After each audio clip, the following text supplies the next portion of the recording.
HTML को आज हमने स्टार्ट करना है और HTML को हम इंशाल्लाह ताला बहुत जल्दी मुकम्मल कर लेंगे। इतना ज़्यादा टाइम हमारा इस पर नहीं लगेगा।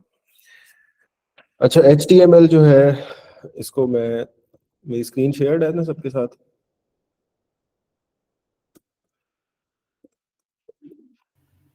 जी सर। ओके। इसके अंदर ना HTML में जो सबसे पहले इसका नाम है ना, इसके नाम की जब तक अंडरस्टैंडिंग आपको मुकम्मल तौर पर नहीं होगी ना, तब तक आपका जो टेम्परामेंट है ना इसके साथ, लैंग्वेज के साथ, वो मैच नहीं करेगा। सो अंडरस्टैंड दिस थिंग कि ये एक इम्पॉर्टेंट चीज़ है कि आपको लैंग्वेज के जो नाम है ना, इस नाम की सेंस होनी चाहिए। इसके अंदर ना एक लफ्ज़, मैं एक एक लफ्ज़ करके इसके बारे में आपको बताऊंगा एंड बहुत बेसिक और देसी लेवल की एग्जांपल्स के ज़रिए से ना मैंने इस चीज़ को कन्वे करना है, ताकि हमारा जो माइंड सेट है, जिस लेवल की बातें सुनने का आदी है, उन्हीं तरह की बातों से हम एक बिगर गोल को अचीव कर लें। सो मैं बहुत बेसिक लेवल के ऊपर आके आपको एग्जांपल्स दूंगा। इसके अंदर एक लफ्ज़ तो मैं इसको रिवर्स ऑर्डर में ना इसको एक्सप्लेन करूंगा और उसके बाद मैं इसका ऑर्डर भी बदल दूंगा। लफ्ज़ इसके अंदर एक लैंग्वेज है। आपको पता है लैंग्वेज क्या होती है? सिंपल, कोई भी ज़बान, सराइकी, पंजाबी, उर्दू, एनीथिंग, कोई भी ज़बान है उसको हम लैंग्वेज कह देते हैं। कंप्यूटर की भी ज़बानें होती हैं, you know about them, and they are also languages. So HTML is also a language. ये जो एल वाला पार्ट है, this is because of the language. इससे पहले एक लफ्ज़ लिखा हुआ है मार्कअप। ये जो मार्कअप है ना, इस मार्कअप की सेंस को आपने समझना है। Markup anything which is giving you an information। Okay, इसको मैं दोबारा से बताता हूँ एग्जाम्पल के जरिए से। वो एग्जाम्पल क्या है?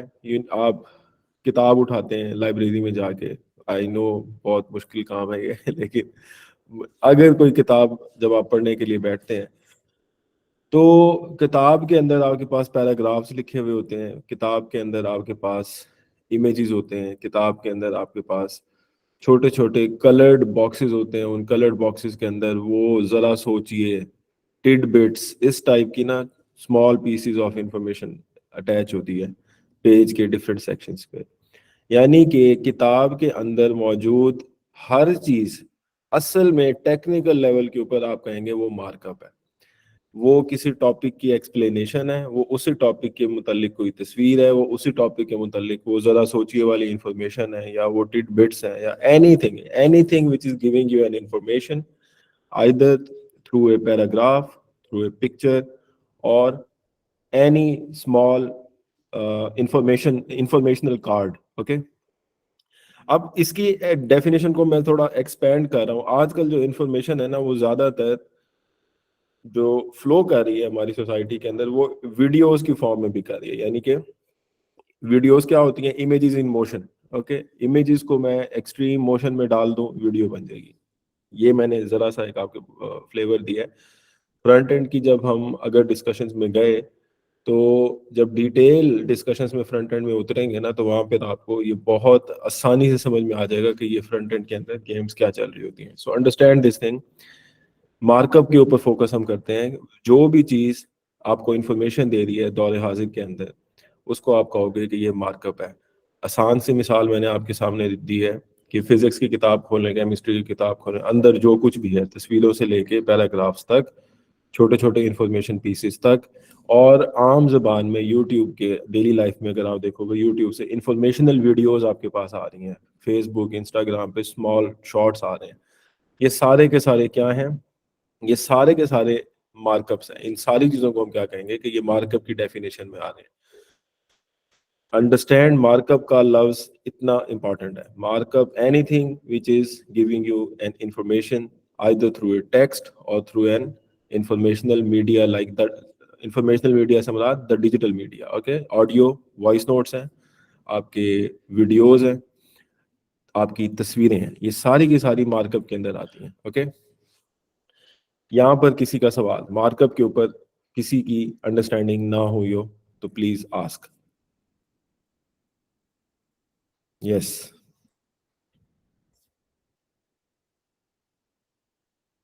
एनीवन। क्लियर है सर। हाँ, जब मैं सवाल पूछूं और आपको क्लियर हो, आप फौरन चैट बॉक्स मेरे कहने से पहले भर दिया करें, ओके? मुझे अंदाजा हो कि मैंने आगे मूव करना है। ओके जी, सो अब मार्कअप से पीछे ट्रेवल करते हैं। मार्कअप से पीछे लगा हुआ है टेक्स्ट। ऑब्वियसली टेक्स्ट का मतलब टेक्स्ट है, कोई भी चीज जो लिखी हुई है वो टेक्स्ट है।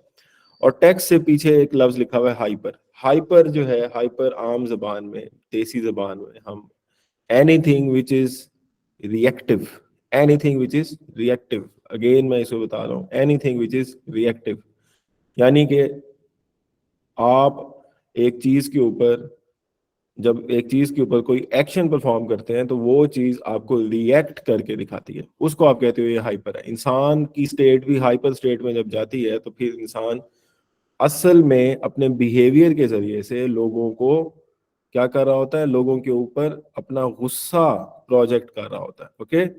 असल में वो स्टेट में इंसान का बिहेवियर दूसरे बंदे को ये बता रहा होता है कि काइंडली मेरे पास आके कोई ऐकी फैकी नहीं, क्योंकि एक मैं नॉर्मल स्टेट में इस वक्त मौजूद नहीं हूँ। सो वो भी एक हाइपर स्टेट ही होती है। अब मैं इसी एग्जाम्पल को, यानी इसी जो मैंने चार लफ्जों को एक्सप्लेन किया ना, इसको मैं अब जोड़ता हूँ इन सारी चीजों को। गौर से समझना है आपने इस सारी चीज को। Hyper text markup language, HTML एक कंप्यूटर की जबान है जो जिसके जरिए से आप hyper text markup, okay, language को हटा रहा हूँ, आप ऐसा मार्कअप बना सकते हो और या ऐसे टेक्स्ट फॉर्म में चीजें लिख सकते हो जो बेसिकली रिएक्टिव होंगी, ओके, जो बेसिकली रिएक्ट करेंगे। Understand this thing. आप इस लैंग्वेज को इस्तेमाल करके मार्कअप बना सकते हो, टेक्स्ट बना सकते हो जो कि रिएक्टिव भी हो सकता है। मिसाल के तौर पे रिएक्टिव का क्या मतलब है? रिएक्टिव के लफ्ज को मैंने जरा एक्सप्लेन करना है। आपने ना गूगल के सर्च रिजल्ट्स खोले, let me give you a flavour. Social medias, मैंने गूगल के ऊपर आकर ये किया क्यूरी। अब आप यहाँ पर देखो, एक आपके पास टेक्स्ट ये लिखा हुआ आ रहा है, यानी आपके पास ब्लू ब्लू कलर के ना आपके पास टेक्स्ट नजर आ रहे हैं। उसके साथ कुछ एक्स्ट्रा इंफॉर्मेशन भी है। मैं सिर्फ इन्हीं ब्लू पार्ट के ऊपर कंसंट्रेट कर रहा हूँ। इसमें से किसी भी एक ब्लू हेडिंग के ऊपर मैं क्लिक करूंगा ना, तो क्लिक करने से मेरा पेज स्विच हो गया। Understand this thing. क्लिक करने से ये मेरा पेज स्विच हो गया, वो पेज बदल गया, एक और पेज खुल गया मेरे सामने। इसको हम कहते हैं कि ये जो नया पेज खुला है ये कैसे खुला है? इस टेक्स्ट के ऊपर क्लिक करने से। मैंने इस टेक्स्ट के ऊपर क्लिक किया है, इस टेक्स्ट ने रिएक्शन के नतीजे में मेरा पेज बदल दिया। तो बेसिकली ये टेक्स्ट जो है ये असल में हाइपर टेक्स्ट है। अंडरस्टैंड? हाइपर टेक्स्ट है ये। तो ये हाइपर टेक्स्ट जो है ये किसके जरिए से बनाया गया है? ये HTML लैंग्वेज के जरिए से बनाया गया है, ओके? आप इसी तरह की एक हाइपर इमेज भी क्रिएट कर सकते हो कि आप इमेज पे, ये देखो, अब जैसे ये इमेज है, इस पे मैं क्लिक करूंगा तो कोई ना कोई रिएक्शन होगा। क्लिक किया, अब ये मेरे सामने आ गया, ओके? सो बेसिकली अब इस पे क्लिक कर दूंगा तो यकीनन पेज मेरे पास ओपन हो गया। सो यानी कि ऐसी तस्वीरें, यानी मार्कअप में आ गया, ऐसी तस्वीरें या ऐसा मार्कअप बनाया जा सकता है जो मार्कअप रिएक्टिव होगा, हाइपर होगा, ओके? सो ये तमाम का तमाम कंटेंट, यानी कि तमाम तरह का मार्कअप जिसको आप अगर रिएक्टिव बनाना चाहते हो या रिएक्टिव नहीं बनाना चाहते, यानी कि ऐसा मार्कअप जो रिएक्टिव हो और ऐसा मार्कअप जो रिएक्टिव ना हो, ये दोनों तरह के मार्कअप्स आप HTML को इस्तेमाल करके बना सकते हो, okay? So I believe HTML की हमने जो right way of explanation of this language है उसको हमने यहाँ पर कवर किया है कि what is the real meaning of HTML, okay? अभी मैं इसकी डिटेल में, इसकी टेक्निकलिटीज में नहीं गया। I just explained the terminology के HTML है असल में क्या चीज। Anyone which who is thinking के कहीं पर कोई कंफ्यूजन है, आई टोटली एग्री कि हमारे स्कूल इंस्टीट्यूशंस के अंदर हाइपर टेक्स्ट यानी HTML को सिर्फ चंद टैग्स की वजह से जो है, क्योंकि टैग्स इस्तेमाल करना बड़ा आसान काम है, उन टैग्स की वजह से, क्योंकि वो आसानी हो जाती है और फिर लोग इसके अंदर की रियल मीनिंग तक नहीं पहुंच पाते कि असल में ये हाइपर टेक्स्ट मार्कअप लैंग्वेज कितनी ज़्यादा इंपॉर्टेंट है और किस कदर इसका इस्तेमाल अच्छे से किया जा सकता है। सो यही वजह होती है कि 4 5 8 10 टैग्स बच्चों को सिखा के उनको कह दिया जाता है कि ये HTML आपको आ गई है, जबकि रियल सेंस में किसी भी बच्चे को उठा के प्रैक्टिकल लेवल का कोई बंदा अगर उससे इंटरव्यू ले HTML का, तो वो HTML में ही फेल हो जाएगा। वो कोई बस ये एक 8-10 टैग्स का नाम लेने के बाद उसको पता ही नहीं होगा कि आगे HTML में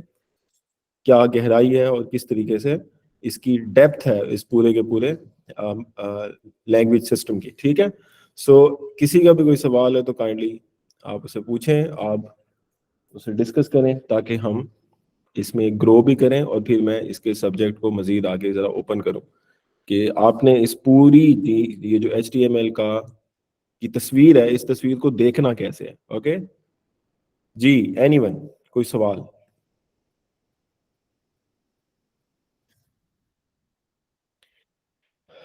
ओके नाइस।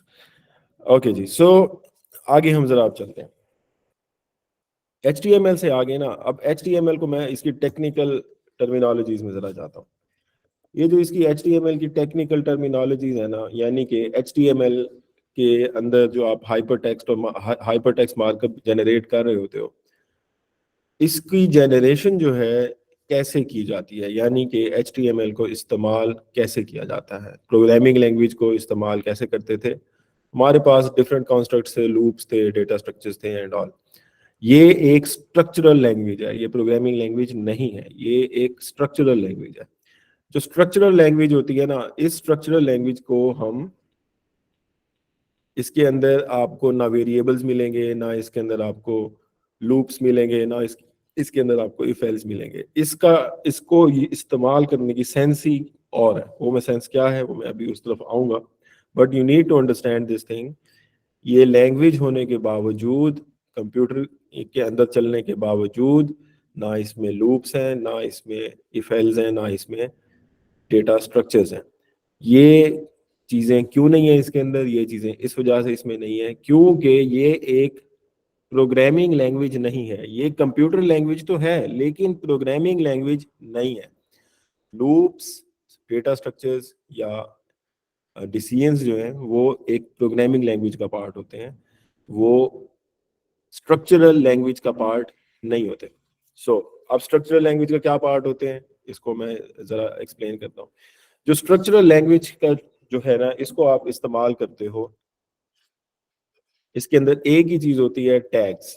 Okay, tags. अब टैग्स क्या है इसको मैं बताता हूँ। टैग्स क्या, टैग्स एक्चुअली आपके पास जिस तरीके से नजर आएगा, मिसाल के तौर पे एक टैग है हेडर का टैग H1 का। H1 का जो टैग है ना जी, H1 का टैग आपको इस तरीके से नजर आएगा। एक इसका ओपनिंग टैग नजर आएगा, एक इसका क्लोजिंग टैग नजर आएगा, और इसके अंदर मैं लफ्ज लिख देता हूँ सोर्स कोड। अब इसको जरा आपने इसकी सेंस को जरा पकड़ लो। आई बिलीव ये चीजें आपको पहले से पता है, but I am just opening a new window के इसका राइट पर्सपेक्टिव क्या होना चाहिए। H1 ये जो टैग्स है ना जी, टैग्स, हर टैग का कोई ना कोई नाम है। इसको मैं बताऊंगा, every tag has a name and has a distinct name and function. बस इतनी सी डेफिनेशन है टैग्स की। ओके, अब H1 का जो एक टैग है, मैंने एक फॉर एग्जांपल के तौर पर यानी एग्जांपल के तौर पर दिखाया है। H1 का जो टैग है ये बेसिकली करता क्या है, ये ऑपरेट करेगा जो डेटा प्रोवाइड कर दिया जाएगा इसके स्टार्टिंग टैग और एंडिंग टैग के बीच में। ओके, जितने भी HTML के टैग्स हैं ये क्या किस पे ऑपरेट करते हैं? ये ऑपरेट करते हैं जो इसके स्टार्ट और एंड टैग के बीच का डाटा जो आ जाता है ना, उस डेटा पे ये ऑपरेट करते हैं। ओके, अब क्या ऑपरेट करते हैं? ऊपर वाली डेफिनेशन के मुताबिक every tag has a distinct name और उसका फंक्शन। यानी कि ये अगर h1 एक टैग है तो नाम इसका, इस टैग का क्या है, h1। अब इसका काम क्या है, इसका काम ये है कि ये अंदर वाले कंटेंट को नुमाया कर देता है, बोल्ड कर देता है, बड़ा कर देता है, यानी कि साइज भी बढ़ा देता है और इसको बोल्ड भी कर देता है। ओके, इसकी मैं एग्जांपल बल्कि अब साथ साथ दिखाता जाता हूँ कि ये इस्तेमाल कैसे करते हैं।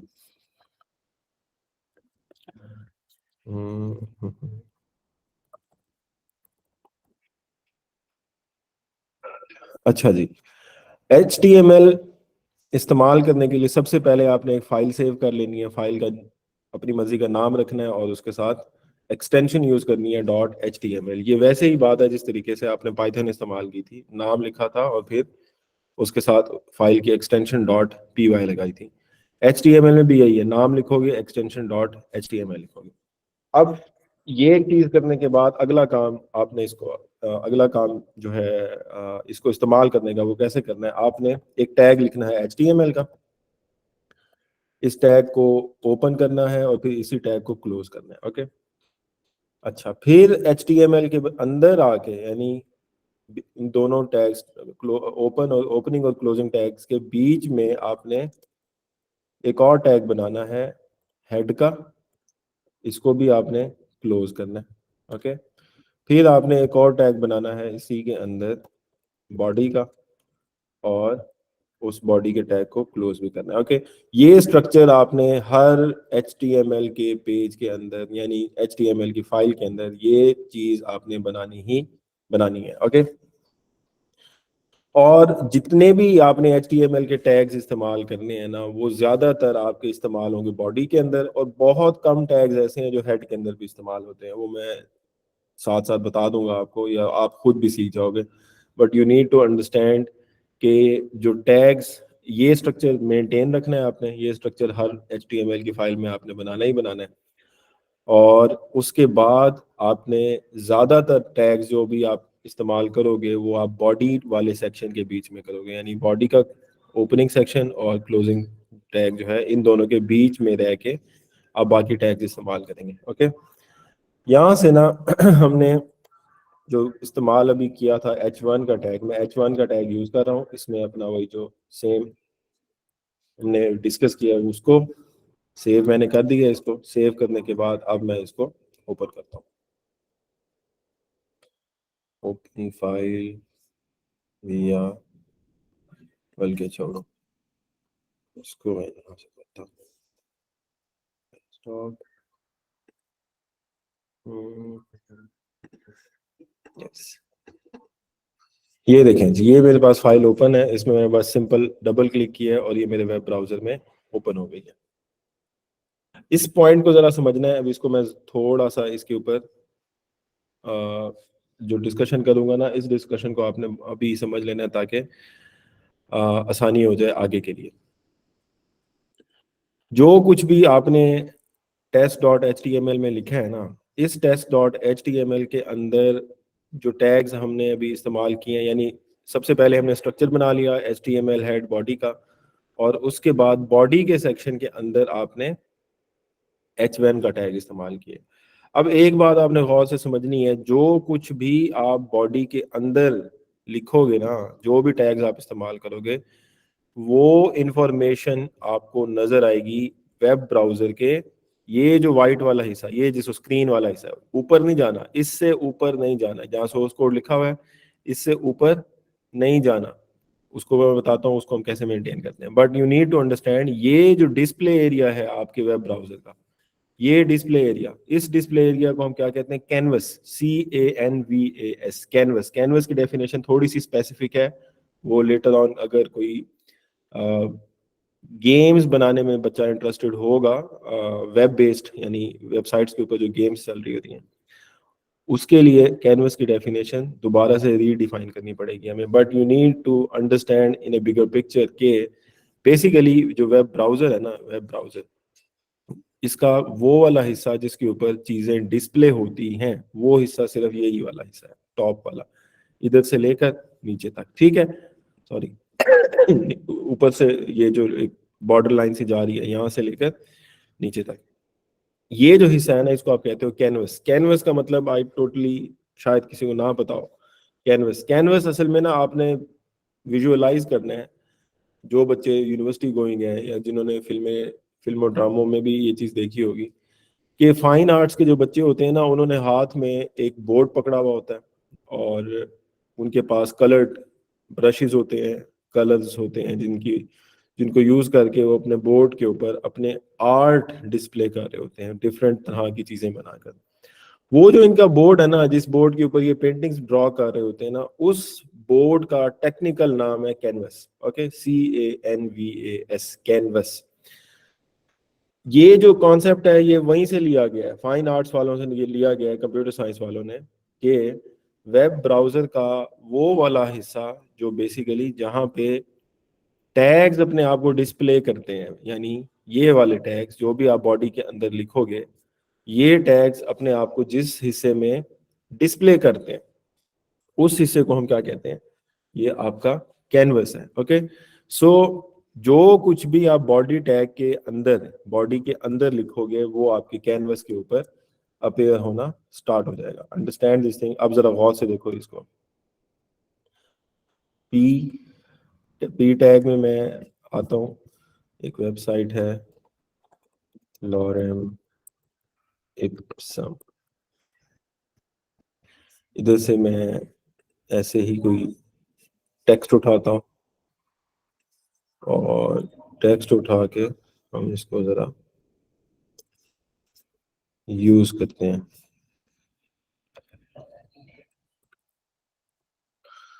ये पी टैग आ गया आपका और आपके पास मैंने इस दरमियान में इसके टेक्स्ट लिख दिए।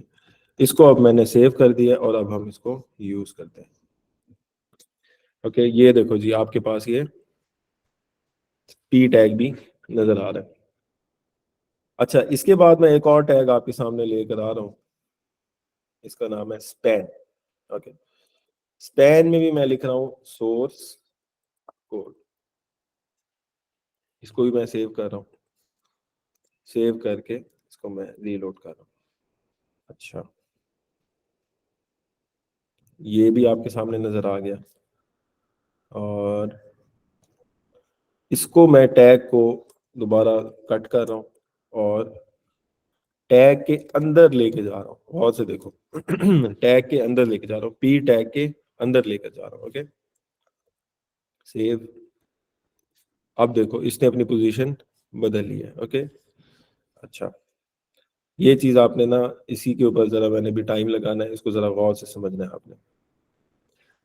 3 टैग्स असल में इस वक्त आपके सामने डिस्प्ले हुए हुए हैं, हमारे कोड के मुताबिक 3 टैग्स आपके पास इस वक्त डिस्प्ले हुए हुए हैं। फर्स्ट टैग आपके पास कैपिटलाइज फॉर्म में सोर्स कोड दिखा रहा है। सेकंड टैग जो है वो आपके पास ये पैराग्राफ दिखा रहा है और थर्ड टैग आपके पास एक दोबारा आपकी ऑर्गेनाइजेशन का नाम आपको बता रहा है। अब हम ना जरा देखते हैं कि ये तो हमारे पास कोड है, इस कोड को देख के ना आपको पता चल जाता है कि इसमें कितने टैग्स इस्तेमाल किए हुए हैं, क्योंकि ये छोटा सा वेब पेज हमने खुद बनाया है, हमें पता है कि इस वक्त इसके अंदर कितने टैग्स इस्तेमाल हो रहे हैं। If you are a layman, understand this thing, if you are a layman, तो लेमैन के तौर पर, लेमैन से मुराद आप एक कंप्यूटर साइंस तो हैं, कंप्यूटर साइंटिस्ट तो हैं, यानी आप कंप्यूटर साइंस की सेंस तो रखते हैं, बट आपने वो वेबसाइट खुद से डेवलप नहीं की। जब आपने वो वेबसाइट खुद से डेवलप नहीं की तो आपको ये भी नहीं पता कि आपके सामने ये जो पेज ओपन हुआ है, इस पेज के अंदर कितने टैग्स मौजूद हैं। ठीक है, सो इसका एक आसान सा हल है। इसका आसान सा हल ये है, अगर आप ये जानना चाहते हैं ना, हमें जानने की जरूरत पड़ जाती है। अब अगला सवाल पाकिस्तानी यहाँ पर उठा सकता है, सर हमें क्या पड़ी है कि हम जाने। यस, अगर आप कंप्यूटर साइंस में एक्सेल करना चाहते हैं देन आपको जानने की जरूरत पड़ेगी भाई।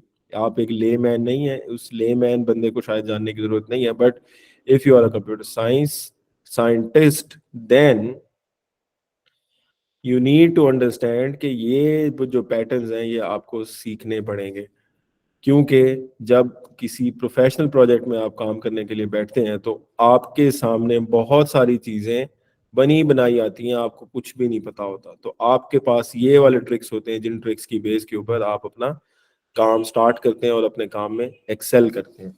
अच्छा, मैंने डबल क्लिक किया, डबल क्लिक करने के बाद ये व्यू पेज सोर्स है और एक इंस्पेक्ट है। इंस्पेक्ट के ऊपर मैं क्लिक कर रहा हूँ।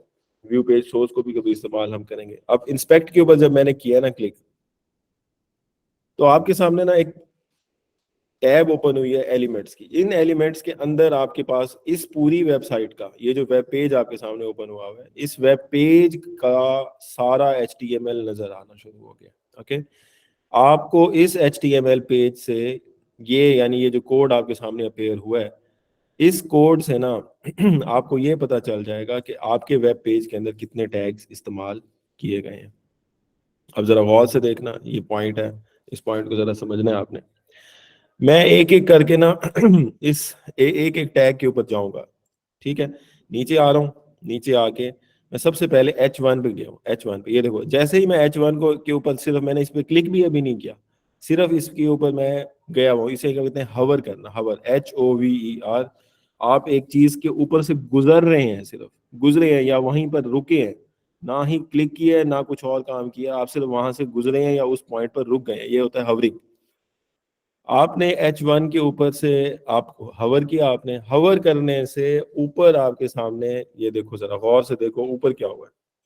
जो कैनवस है, कैनवस की पोजीशन को देखो। कैनवस ने अपने अंदर आपको एक दो तरह के कलर्स दिखाए हैं, एक लॉन्ग बार की सूरत में। ओके, एक बार नजर आ रही है आपको जिसके अंदर दो कलर्स आपको नजर आ रहे हैं, एक ब्लू कलर का शेड है और दूसरा ब्राउनिश शेड है आपके पास। ठीक है, और नीचे ना एक रीडिंग भी लिखी हुई है, H1 14 24 मल्टीप्लाई 37, यानी कि आपके पास उसका एक तरह का साइज भी बताया जा रहा है कि ये जो बार हाईलाइट हुई हुई है, ये हाईलाइटेड एरिया की पैमाइश, मयरमेंट कितनी है, वो मयरमेंट वो आपको दिखा रहा है। और फिर उसने आपको उसी बार के ऊपर दो तरह के कलर्स भी दिखाए हैं, दो तरह के। ये जो दो कलर्स है ना, इसको आपने जरा गौर से समझना है। ये जो ब्लू कलर है ना, ब्लू कलर, ब्लू कलर असल में हम कहते हैं ये कंटेंट का साइज है। ये इसको मैं इंशाल्लाह एक्सप्लेन करूंगा, मुझे पता है ये अभी इसमें मुझे मजीद चीजें ऐड करनी है, लेकिन मैं भी उस लेवल पर नहीं जाऊंगा। ये जो हिस्सा है ना ब्लू वाला, इसको आप कहते हो ये है कंटेंट। कंटेंट का जो साइज है ना, यानी कंटेंट का खुद का कितना साइज है, आप देख रहे होगे S जितने साइज का है, C जितने साइज का है, ये ब्लू बार का साइज भी तकरीबन उतना ही है। ओके, उसके बाहर ऊपर करके और नीचे करके आपके पास ब्राउनिश शेड मौजूद है। ये जो चीज है ना, इसको आप कहते हो ये आपका मार्जिन, मार्जिन है आपका ये। ठीक है, मार्जिन से मुराद आम जबान की एग्जांपल है कि बच्चे जिस वक्त स्कूल में पढ़ते थे, 4 क्लास में, 5 क्लास में, और पेरेंट्स जब उनको नई कॉपीज लेके देते थे, तो बच्चे एक्साइटमेंट के अंदर क्या करते थे, एक्साइटमेंट के अंदर बेसिकली कोई उर्दू की या इंग्लिश की कॉपी के मार्जिन लाइंस ड्रॉ करते थे। ठीक है, क्योंकि मार्जिन लाइंस स्कूल में ड्रॉ करना होमवर्क के अंदर या स्कूल के काम में इसेंशियल होता था। ओके, शायद आपको पता हो, ऑब्वियसली पता ही होगा। सो ये वो मार्जिन है, सिंपल। आपका जो कंटेंट है वो तो सोर्स कोड है, लिखाई आपकी राइटिंग जो है वो तो सोर्स कोड है, लेकिन सोर्स कोड के अराउंड कुछ मार्जिन आपको नजर आ रहे हैं। ओके, टॉप पे भी मार्जिन नजर आ रहा है और बॉटम पे भी मार्जिन नजर आ रहा है। ओके, सो बेसिकली ये बार असल में एक बॉक्स है। इस बॉक्स के दो हिस्से हैं। इस बॉक्स का पहला हिस्सा जो ब्लू कलर में आपको नजर आ रहा है अंदर वाला, इसको आप कहते हो कि ये कंटेंट के साइज का है, और इसके बाहर वाला हिस्सा जो है वो इसके मार्जिन हैं। असल में ये पूरे के दोनों हिस्से मिलके एक बॉक्स की फॉर्म आपको दे रहे हैं। ओके, अब मैं सेकंड पे आ रहा हूँ, सेकंड पे पी वाले के ऊपर, पी के ऊपर आ रहा हूँ जी। ये देखो जरा, पी पे देखो। पी के अंदर भी आपको सेम पैटर्न नजर आएगा। कंटेंट पूरे का पूरा जो है उसने वो ब्लू हुआ है, और इसके ऊपर भी बॉर्डर है, सॉरी मार्जिन है, और इसके नीचे भी मार्जिन है। अब मैं नीचे स्पैन पे आ रहा हूँ। ये देखो स्पैन पे, स्पैन को जरा गौर से देखो। स्पैन पे जब मैं लेकर आया हूं ना, तो स्पैन का कौन सा हिस्सा हाईलाइट हुआ है? इसमें मार्जिन है ही नहीं। इस बॉक्स के ऊपर ऊपर या नीचे मार्जिन है ही नहीं। इसका सिर्फ उतना ही साइज है जितना इसका कंटेंट है। Understand this thing. स्पैन के बीच में जो सोर्स कोड लिखा था, उस सोर्स कोड ने जितनी भी जगह घेरी है कैनवस के ऊपर, स्पैन ने उतने ही हिस्से को हाईलाइट करके ब्लू शेड में आपको दिखा दिया, और उसका ऊपर उसने साइज भी दिखा दिया। अब यहां से ना इस पॉइंट को जरा अच्छे से आपने समझना है। आखिरी बात है ये आज की हमारी, इसको गौर से समझो जरा। कुछ टैग्स ऐसे हैं, H1 जैसे है, H1 को मैं जेरे बहस लेकर आ रहा हूँ। H1 जो है ना, आपने H1 के अंदर जो कंटेंट लिखा है कंटेंट का साइज छोटा सा था, यानी सोर्स और कोड था सिर्फ, लेकिन इसने आपकी कैनवस के ऊपर पूरी स्पेस ले लिया, पूरी स्क्रीन की स्पेस ले लिया। ये कैसे हमें पता चला है? हाईलाइट हो गया। जैसे ही मैं एलिमेंट्स टैब के अंदर आके H1 पे हवर किया, तो मुझे ये पता चला है कि सोर्स कोड साहब तो पूरी गली के ऊपर कब्जा करके बैठ गए हैं, पूरा प्लॉट कब्जा कर लिया। एक तो उनका साइज छोटा सा है, सोर्स और कोड, लेकिन ये सोर्स और कोड साइज छोटा होने के बावजूद भी उसके सामने वाली सारी जमीन कब्जा करके बैठा हुआ है। ओके, ये एक पैटर्न आपने नोटिस करना है। टैग्स के अंदर बहुत सारे टैग्स आपको ऐसे मिलेंगे, उनके कंटेंट का साइज छोटा होने के बावजूद भी वो फुल स्क्रीन के ऊपर कब्जा करके बैठे हुए होंगे। नॉर्मली आपको न लगेगा नहीं, जब आप उसको देखोगे आपको नजर नहीं आएगा कि ये जो टैग्स हैं इन्होंने फुल स्क्रीन के ऊपर कब्जा किया हुआ है। नहीं, इससे आगे वाले हिस्से भी पूरा कब्जा किया हुआ है।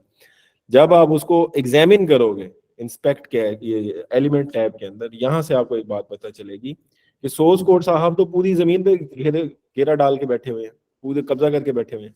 अब हम जरा नीचे आते हैं, स्पैन पे आता हूँ जरा मैं। स्पैन को देखो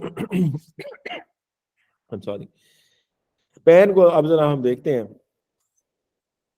स्पैन को जब मैंने किया है ना, इसको मैं दोबारा से थोड़ा सा रीअलाइन करता हूँ, दोबारा से वो गौर से देखना आपने, मैंने अलग से इसे किया।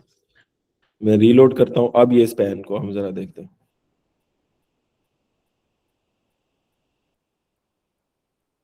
अच्छा, एक ट्रिक और भी है। ये कॉर्नर वाला जो बटन है ना, इसको मैं क्लिक कर रहा हूँ और मैं ऊपर लेके जा रहा हूँ ये स्पैन पे। ये देखो, इस पे क्लिक करने के बाद मैं जब सोर्स कोड पे जा रहा हूँ ना, तो वो मुझे बता रहा है, डिटेल बता रहा है कि ये जो टैग है ये स्पैन है, इसका कलर क्या है एंड ऑल सारी चीजें डिटेल ये बता रहे हैं। सर वक्त के साथ साथ आपको सारी डिटेल्स पता चल जाएंगी।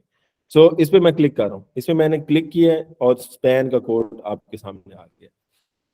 अब जरा स्पैन को देखो। स्पैन बेचारा जो है, इस पे जब मैं हवर कर रहा हूं तो स्पैन ने मुझे उतना ही एरिया हाईलाइट करके दिखाया है जितना स्पैन के अंदर का कंटेंट है। यानी कि स्पैन के अंदर के कंटेंट ने जितनी भी जगह लेनी थी, स्पैन ने उतनी ही जमीन के ऊपर कब्जा किया हुआ है। H1 की तरह नहीं है। H1 पे देखो, H1 पूरी जमीन पे कब्जा करके बैठा हुआ है। यानी है वो छोटे से साइज का, लेफ्ट साइड पे पूरा आ सकता है, आ गया है, लेकिन उसने राइट साइड की भी पूरी स्पेस को एक्वायर किया हुआ है और यहाँ पे किसी को आने भी नहीं दे रहा।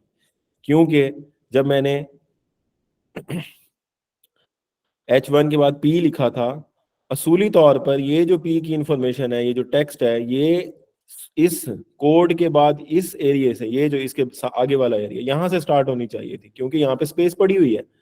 इसको चाहिए था ये P का जो इंफॉर्मेशन है वो इसको यहाँ से ग्रो करने देता, यहाँ से इसको आगे कंटिन्यू करने देता। उसने क्योंकि फुल सोर्स कोड ने इससे आगे वाली भी सारी स्पेस के ऊपर काबिज है, वो एक्वायर किया हुआ है।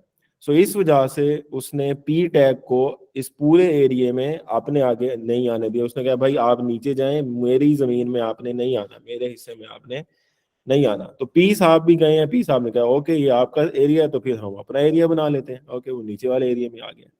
ये जो स्पैन साहब है, स्पैन को आप देखो, स्पैन के ऊपर जब मैंने क्लिक किया है तो स्पैन ने सिर्फ उतनी ही जमीन ली हुई है जितना उसका साइज है। अब इस एक और पैटर्न देखना है आपने।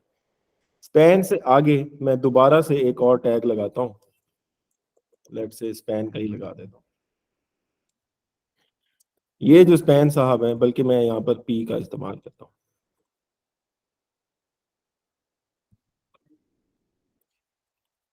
और इसमें कुछ भी डाल देते हैं।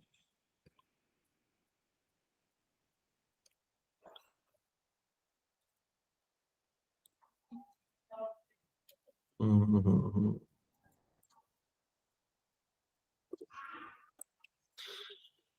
सेव, वापस आते हैं, गौर से देखना है। ये जो पी है इस पी को भी देखना है आपने, और ऊपर वाले स्पैन को भी देखें।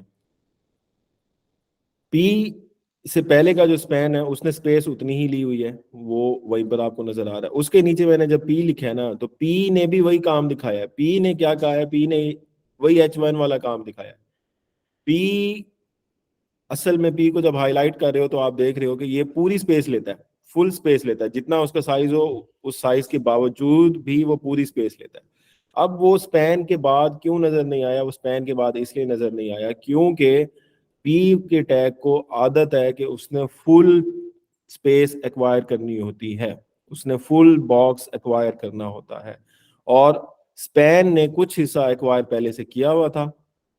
तो जैसे ही पी को मैंने कहा कि आप अपना टेक्स्ट अपेयर करें, तो उसने देखा कि यहाँ पे आपने मुझे स्पैन के साथ ही जोड़ा हुआ है ना, स्पैन मेरे से पहले स्पैन है। स्पैन ने चाहे आगे जगह छोड़ी हुई है, लेकिन मुझे क्योंकि फुल बॉक्स चाहिए होता है, तो मैंने अपनी जमीन मुझे अलग से दें, मैंने स्पैन के साथ नहीं रहना, क्योंकि मुझे तो फुल स्पेस के ऊपर कब्जा करने की आदत है। जैसे ये देखो, ये नजर आ रहा है।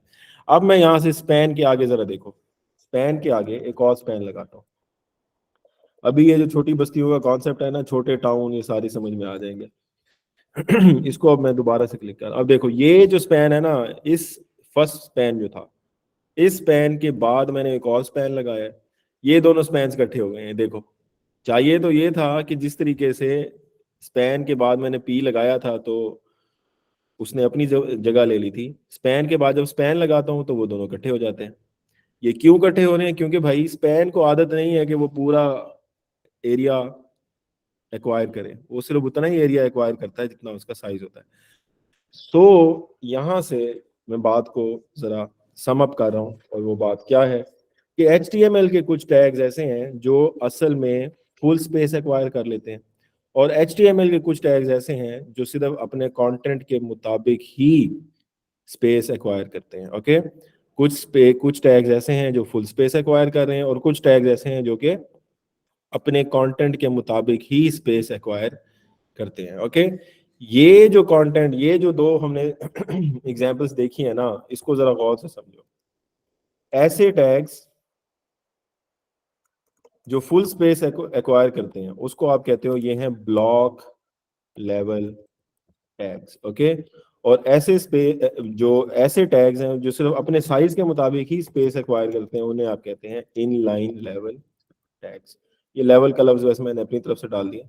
सो नॉर्मली कंटेंट के अंदर, किताबों के अंदर आपको ये दो टर्मिनोलॉजीज नजर आएंगी, ब्लॉक टैग्स और inline tags. Span is an example of inline tags. Block level tag H1, H2, H1 के H से लेके H6 तक जितने भी हैं सारे।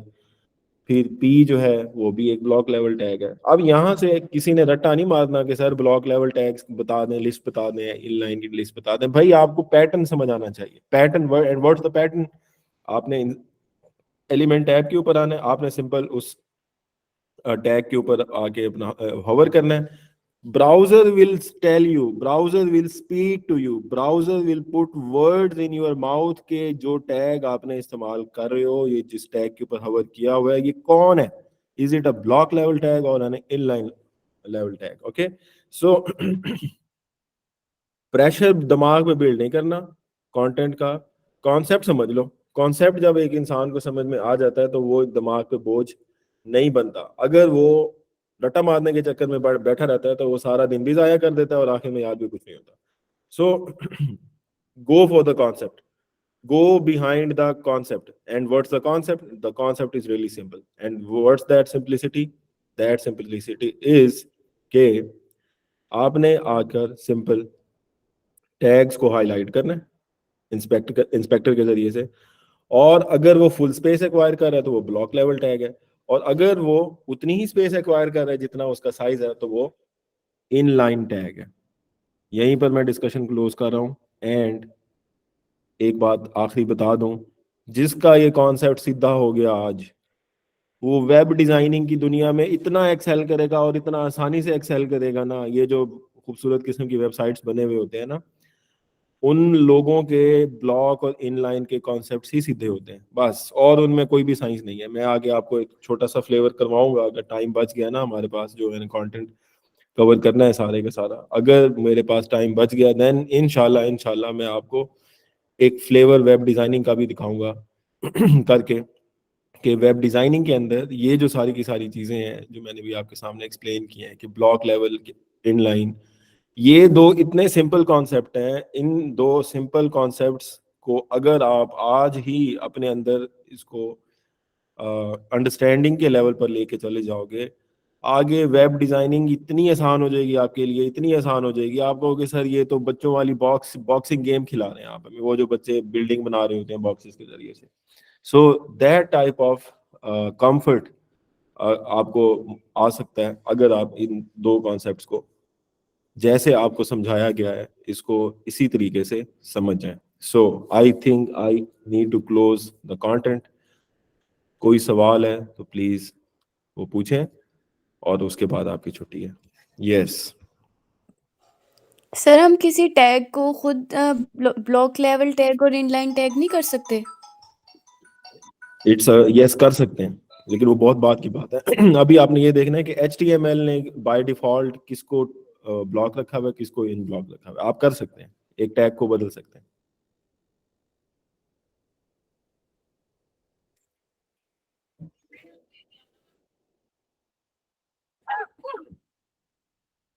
जी, एनीवन, किसी और का कोई सवाल?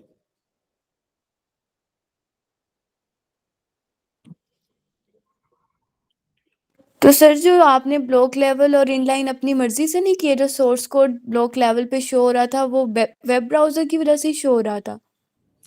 मैंने इसके अंदर सिर्फ HTML के जो ऑलरेडी इम्प्लीमेंटेड टैग्स हैं ना, जो HTML का पार्ट है, मैंने आपको वो इस्तेमाल करके दिखाया है। मैंने उनको चेंज नहीं किया। मैंने सिर्फ ये बताया कि H1 का जो टैग है, जो HTML आपको बना कर देता है, वो by default block level tag है, और स्पैन का टैग जो HTML ही आपको प्रोवाइड करता है, ये इनलाइन टैग है। ठीक है, लेटर ऑन जब हम थोड़ा सा इसको एडवांसमेंट की तरफ लेकर जाएंगे, डिजाइनिंग के लेवल पर लेकर जाएंगे, तो ये एक यूजर के कंट्रोल में होता है कि वो H1 जो टैग है, जो असल में ब्लॉक लेवल टैग है, आप चाहते हो नहीं ये ब्लॉक लेवल टैग ना रहे, इसको मैं इनलाइन कर दूं, आप कर सकते हो इसको। ठीक है, लेकिन बाय डिफॉल्ट HTML जो चीज, जो जो तरीकाकार उसके साथ अटैच कर रहा है, वो यही अटैच कर रहा है कि H1 के सारे ब्लॉक्ड हैं, H1 यानी हेडर्स वाले, और P वाला भी ब्लॉक लेवल टैग है, और फिर कुछ टैग्स ऐसे हैं जिनको वो इनलाइन कहता है, जैसे P का टैग है, और भी इस तरह के टैग्स हैं बड़े। सर मुझे लगा कि आप एंटर करके नेक्स्ट लाइन पे जो टैग की हेडिंग मतलब क्लोज करते थे, उसकी वजह से जो स्पैन है वो आपने एक ही लाइन में लिख दिया, इस वजह से शायद वो जो नो है नो नो वो। नो नो, वो उसका कोई ऐसा नहीं है। मैं दिखा देता हूँ आपको, ये पॉइंट अच्छा रेज कर दिया है। इसको गौर से देखना है। ये देखें, मैंने ना सिंपल टैग्स को जो यहाँ पर लगाया है ना, ये देखो, मैं, आप इसको इस तरह से भी कर दो बेशक, जैसे मैंने ऊपर इस्तेमाल किया ना। आई एम सॉरी, मैं इस चीज को ना, मुझे समझना चाहिए था। ये देखो, इसको इस तरीके से, ये तो मैंने बस लिखने का एक तरीका कार है, आप जैसे मर्जी लिख दो इसको। ये देखो, अब मैंने सारे एक ही तरीके से लिख दिए। H1 को भी मैं उसी तरीके पे लिख देता हूँ। यही सवाल है ना आपका? यस सर, यही फॉर्मेट पूछ रही थी मैं। ये फॉर्मेट देख लो आप, ये फॉर्म सारों का मैंने लिखने का फॉर्मेट एक ही कर दिया। ओके, लिखने के फॉर्मेट से ये डिसाइड नहीं होगा कि वो ब्लॉक लेवल टैग होगा या इनलाइन टैग होगा। लिखने का फॉर्मेट आपका अपना ही है। मैंने यहाँ पर लिखने का एक ही फॉर्मेट इस्तेमाल कर लिया है तमाम के तमाम टैग्स के लिए। रिजल्ट आपके सामने आएगा, अभी ये देख लो, कोई भी चेंज नहीं आएगा। ये देखो, रीलोड कर रहा हूँ, कोई भी चेंज नहीं आएगा। सो यहाँ का जो फॉर्मेट है उसका कोई ताल्लुक नहीं है कि लिखने के तरीके से कोई टैग ब्लॉक लेवल बन जाएगा और कोई टैग इनलाइन बन जाएगा, नहीं, नेचुरली है। H1 हमेशा ब्लॉक लेवल है, P हमेशा ब्लॉक लेवल है, स्पैन जो है ये इनलाइन है, नीचे तो और कोई मैंने इस्तेमाल किया नहीं है, ठीक है। लेकिन आपको अगर मुश्किल होती है, आप सिंपल इंस्पेक्ट पे आए और आकर इस एरो पे क्लिक करें, जो भी लाइन तंग कर रही है उस पर आकर क्लिक करें, उसका कोड ओपन हो जाएगा। इसके ऊपर आए, यहाँ से अगर वो पूरी उसने स्क्रीन हाईलाइट कर दी है तो ये ब्लॉक है, अगर उसने सिर्फ उतना हिस्सा ही हाईलाइट किया है जितना उसका कंटेंट है तो वो इनलाइन है। ये सिंपल सी टेक्निक है, इसी को आपने सब माइंड में रखना है। यस, अच्छा सवाल था, वेरी गुड।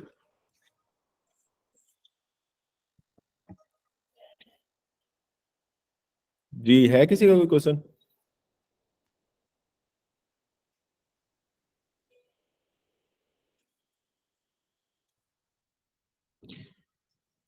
ओके जी, इंशाल्लाह ताला कल मिलते हैं और फिर हम इंशाल्लाह इसी को HTML के आगे कुछ चीज़ें लेकर जाएंगे और फिर हम जो है एक छोटा सा मैं आपको होमवर्क दूंगा वीकेंड के ऊपर, और वो वीकेंड पे होमवर्क करने के बाद आपको HTML यानी अ, थोड़ी सी डिज़ाइन की भी और काफ़ी सारी HTML की भी अंडरस्टैंडिंग आ जाएगी।